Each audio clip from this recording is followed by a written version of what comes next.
Look, before this video starts, I just want to say thank you to everybody that watched the Easy the Block Captain video. I appreciate you. And if you haven't seen that, please go watch it. It'll be at the end of this video. Like and subscribe while you're here as well. It really helps out the channel. Originally, I wasn't going to review Super Fight, but the King of the Dot playoffs came along, so I decided I'll do them both together because, you know, why not? And it gives me enough for a full video.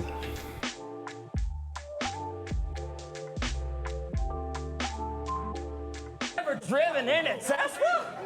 I got the handle in the door. I can run through your entire tribe quicker than malaria. Raise the strap. It's a dating app. I could take out every single person in your area.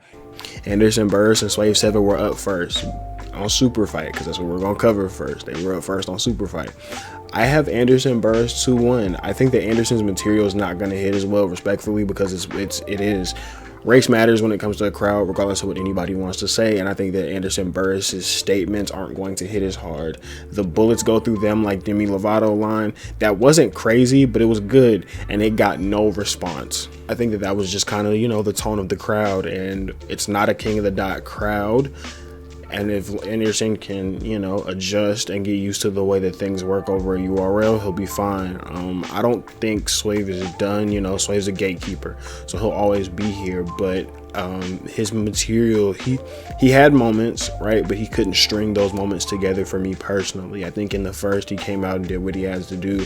But then from there, it was just a slow decline. I think he had pockets, but those pockets didn't string together in a certain order. So for me, Anderson 2-1.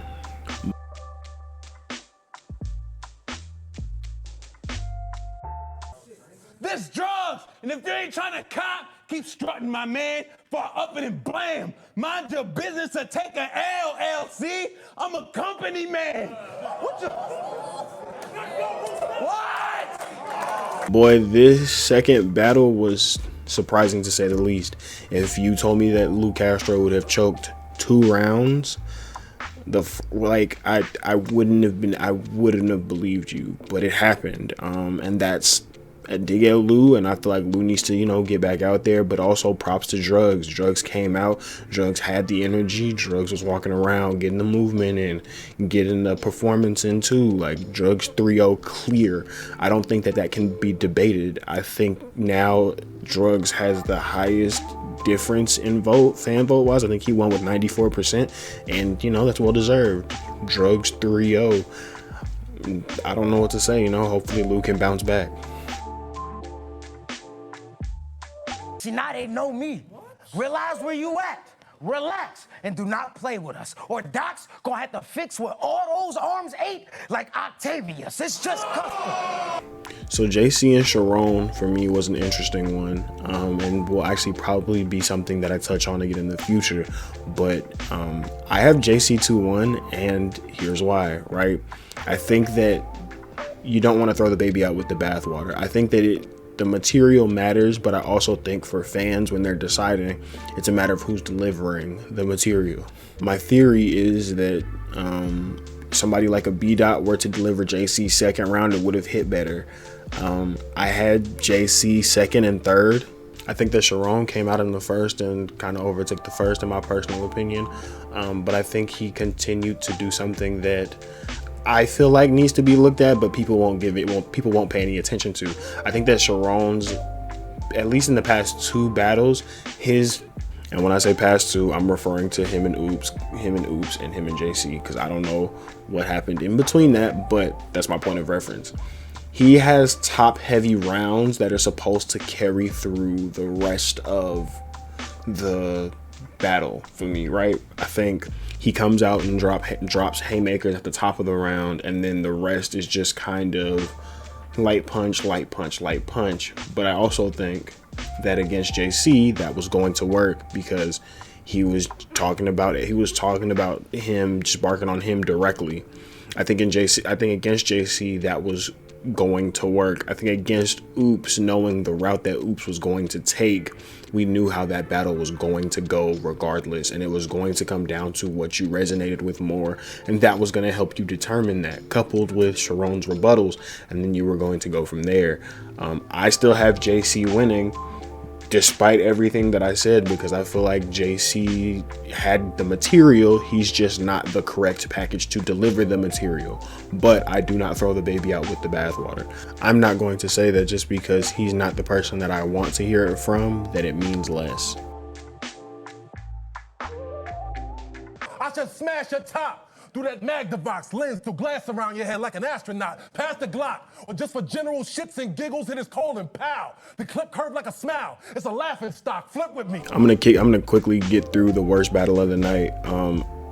I didn't really have a winner or pick a winner. I hated the battle, respectfully. It was probably just one of the worst ones. I mean, if I'm gonna go with the fan vote. I'll give it to Serious Jones 3-0. I'm not going to necessarily debate it because I'm not the biggest Serious Jones fan, but I also think that Chilla just wasn't doing anything today, or on that day, excuse me, because at this point it's been a week. I don't think he was doing anything. I think he just, I don't know if he didn't have material or what, but the battle was terrible, and that's it. That's all. There's no more, there's no less. Like, the battle was terrible. That's it. Now, stomach can cause a loss of birth. I knock your son out. Before he wake up, I'ma stomp him first. He dizzy, crawling. I don't know if his walking works. He's seeing two of himself. Spider-Man in the multiverse. Last battle of the night, and the only battle that I think had a fairly even back and forth. Tay-Rock and Danny Myers. Now, unpopular opinion, I have Tay-Rock winning 2-1. I have Tay-Rock winning the second and the third. I think that Danny's third was a little short, but I also think that Tay-Rock kind of heated up in that second. I think that Tay-Rock going first hurt him in the first round, but nonetheless, I got Tay-Rock 2-1. Last thing I'm gonna say on it, I think that people don't respect Danny enough, because I think if they held him to the God tier expectation that they claim, or that he claims that he is and actually is deservedly, that the expectation for him wouldn't be so high and certain things wouldn't hit as much. There was gas in the room on both sides. I won't speak on that. It didn't influence my opinion. I didn't care that much, honestly. So yeah, Tay-Rock 2-1. Call it how you want to. Moving right along to King of the Dot. I think that this was interesting. I'm just gonna go run right through the battles.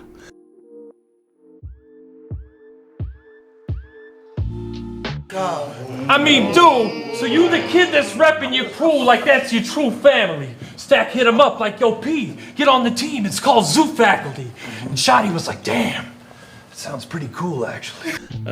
Caustic and Shotty started it up. This is my first time watching the King of the Dot playoffs. My first time watching King of the Dot in general in a long time, and there's a really big difference. I had Caustic 2-1. I think that Shotty choked the second, and I like Caustic's first better. By the third, Caustic was fucking freestyling, and Shotty had an actual third. So, Caustic 2-1.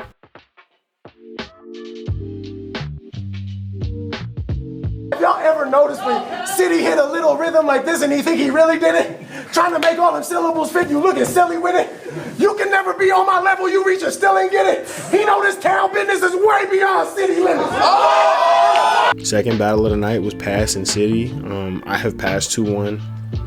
Pass had more energy to me. Pass was there more. Yeah, I think that City had moments. If I have to give City a round and my memory attaches correctly, I think I'm going to give him the third. But I've Passed 2-1.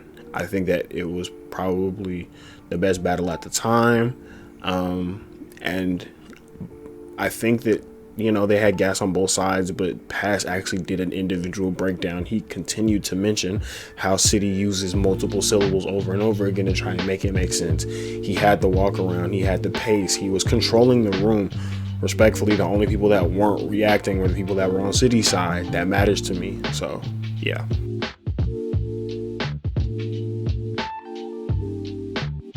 A Millie producer. I'm the one that put the drum on guns. Chest shot. That'll make you need one more lung. Come on, son. If I mistake his tone, I'll break his bones and leave Flex in the cast like one-on-one. What? I never. Last battle of the night turned out to be an interesting one. I think, honestly, nobody wants to hear this, but I have Bill 2-1. first and second, I think that Bill showed that there's levels in a sense. And that's, you know, that's something that's always used in battle rap. It's always used as a cliche. It's always like there's levels to this to show like I'm better, I'm this, I'm whatever, right? And while I think that there's some truth to that, I think that that factors in today or on yesterday because that matters. He pushed a point. He made it abundantly clear. He got through more haymakers. He had heavier hitting rounds to me. He had more things that were diverse. He had more material. Now, do I think that shouting kind of played a role? Yeah, definitely. I'm not going to say that it didn't, but I also think that that's within Bill's performance. So I don't think we can dock somebody for doing something that they've always done. And I think that gave him the win and made the difference. Let me know what you want to see in the comment section below and leave your thoughts down there. What did you think? Am I right? Am I wrong? Let me know. I appreciate you for watching. See you in the next video.